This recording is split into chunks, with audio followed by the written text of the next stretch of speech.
Now, the guardrails have still prevented any of these efforts from succeeding. Depending on how you count, he's 0 for 20 or 0 for 25, 0 and 25, but none of these cases have led to any conviction. Many of them, as you saw, have been tossed. But Trump views Blanche as his enforcer. We have a man who's doing a great job, I'll tell you. I knew it. Because he kept me out of jail for years. Acting Attorney General Todd Blanche. I said the other day that some of that stuff should be looked into. They said, weaponization. He's a terrible human being. Weaponization, right, Cash? They blame me for weaponization. He is not the communicator he once was. Indeed, Donald Trump, who used to be pretty good at PR, knows that you don't just repeat the attacks on yourself.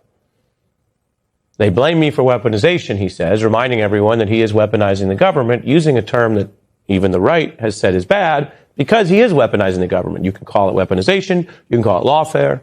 The actual term in the law, when you prove that the government has gone after a person for illicit reasons rather than just investigate the facts where they lead, it's called selective prosecution. It gets your case tossed. It can get the prosecutors, of course, sanctioned, as I mentioned, which is something that Mr. Blanche should think about. It's not my job to give him legal advice, but we'll run this clip later if we have to, if Mr. Blanche ultimately not only discredits himself, but loses his law license or worse, because if he goes forward with some of these things, like going after Obama and Clinton because the president asked for it, yeah, that would look like selective prosecution without at least clear evidence to the contrary. Now, Trump is taking these legal weapons well beyond the Obamas or the Democrats that he's called out, or the critics. He is now, as I mentioned, the lead story that we're going to bring Andrew in on, going after the conservative institution of Murdoch's Wall Street Journal. Now, previously, you may recall, he sued them over their Epstein coverage and lost in the civil courts. And I want to be clear. Anyone in this country can afford themselves the civil courts, including government incumbents. So that is something he can do. He lost, so he had no case, but he can do that. But after failing, what we're seeing now, and why I mention it to bring us up to speed to tonight, is Trump's doubling down with this criminal probe, which is much more serious, using a criminal investigation and those kind of subpoenas for journalists, which carry the implied threat of potential jail time if you don't cooperate, and using the part of our system that is strong. When you say to the courts, well, this could be national security or this affects war, there might be illegal government leaks, that can matter. And by the way, the DOJ is allowed, of course, to pursue illegal government leaks. That usually means going after the person in government who broke the law. The journalists didn't, if they only reported something that came from the government, but they can do that. The question here is whether this is abuse of power, leaning on that type of power to silence and censor the war coverage. Now, Rupert Murdoch is a big figure. He has a complex history with Trump, but he still runs Fox News, which nowadays Trump and MAGA see as a very friendly place. But just like Putin started with the biggest opposition critics, but moved on to other people that used to be in his inner circle, Trump will go after you even if you own Fox News. Nobody is really safe if you start publishing or airing things he disagrees with. Remember, Rupert Murdoch is such a kind of big political figure. They had that whole show and character based off him in HBO's Succession. Now, this is fiction, echoing perhaps some view of reality, but they cast Murdoch as someone who was tough and willing to fight anyone.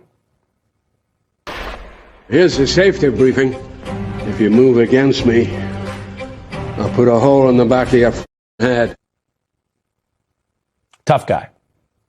That is a fictional character based on the real Murdoch, but plenty of folks said that that toughness and that style reflects the now aging patriarch of that conservative empire. Well, I'm glad the Wall Street Journal is resisting. They've done terrific reporting. There's been other great reporting by other news organizations. The New York Times, the Washington Post continues to do excellent reporting as well. I mean, this is part of an attack from all angles on the press. So you have these grand jury subpoenas against the Wall Street Journal. You had a raid on the home of a Washington Post reporter where they confiscated all of her. It was an unprecedented raid in a national security investigation. seizing all of her electronic devices.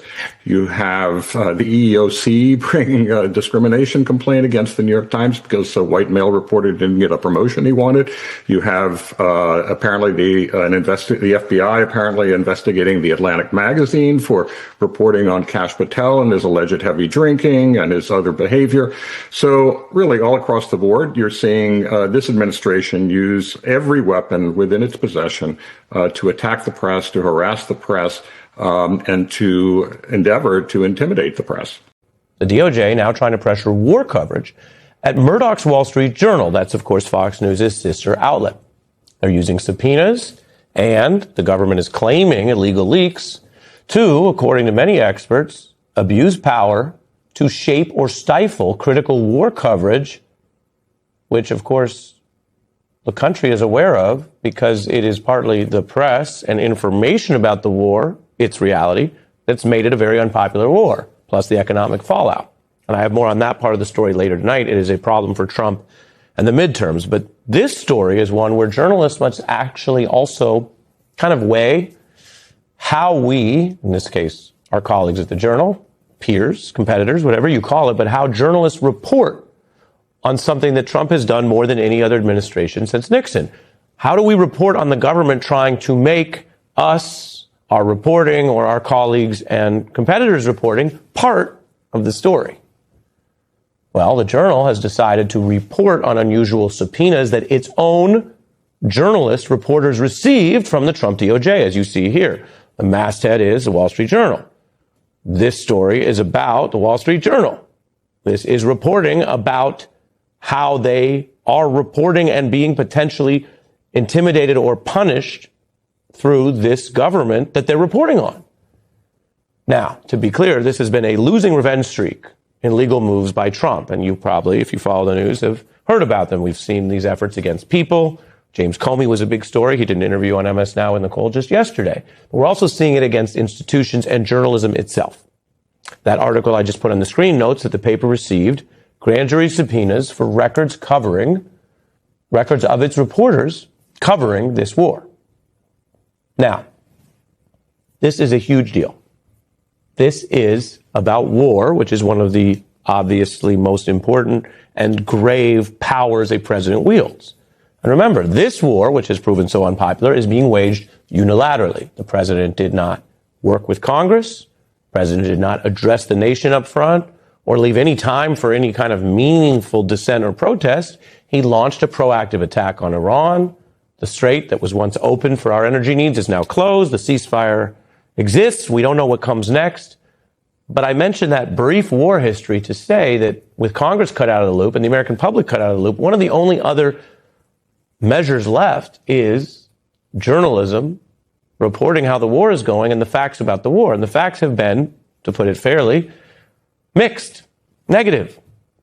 Plenty of them look bad for the Donald Trump administration, for the war planning, and obviously for the gas prices and the economy we're all living through. And against that type of accurate, or shall we say evidence-based information, this government, your government, is responding by trying to intimidate, legally stifle, and potentially jail the people doing that reporting. You know, I always try to talk to you. I mean, I'm talking through a camera, right? But I always try to talk to you directly about what we know and don't know and what's happening. This is what's happening. And we know it's a problem.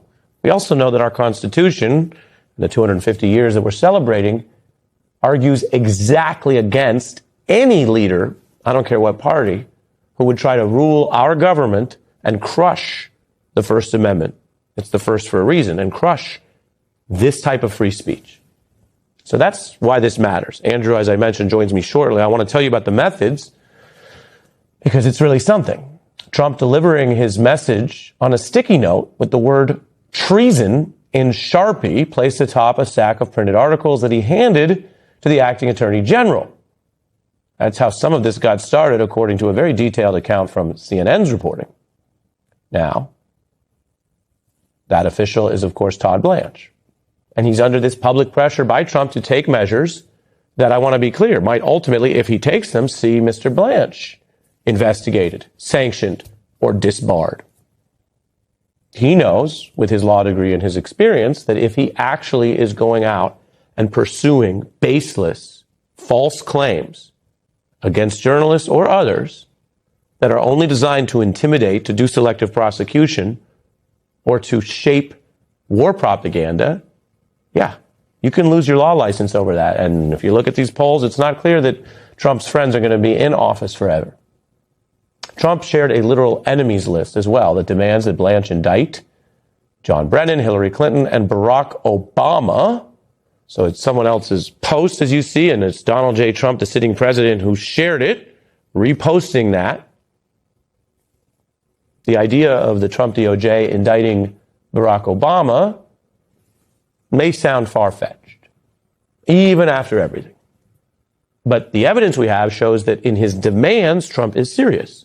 It was once far-fetched. One of the biggest misunderstandings about Trump's political support is the idea that it was purely ideological. For many Americans, especially younger voters and working-class families, the support came from frustration with a system they felt had completely abandoned them. People were tired of rising costs, endless political promises, foreign conflicts, and leaders who seemed disconnected from everyday struggles. Trump tapped into that frustration by presenting himself as an outsider who would shake up Washington, put America first, avoid new wars, and focus on helping ordinary citizens instead of political elites. That message resonated deeply with millions of people who felt ignored for years. But now, there's growing disappointment among voters who believe the reality hasn't matched the promises. Instead of seeing relief from high living costs, many Americans are dealing with expensive gas, economic instability, and increasing concerns about foreign conflicts. Now, at the same time, attention often seems centered on branding, luxury image building, crypto projects, merchandise, and headline-grabbing publicity stunts. The controversy surrounding the so-called Trump phones has become symbolic of a larger frustration. Many supporters expected leadership focus on improving their daily lives, but instead feel like they are constantly being sold products marketed to or treated more like customers and citizens. That frustration becomes even stronger when many of those same supporters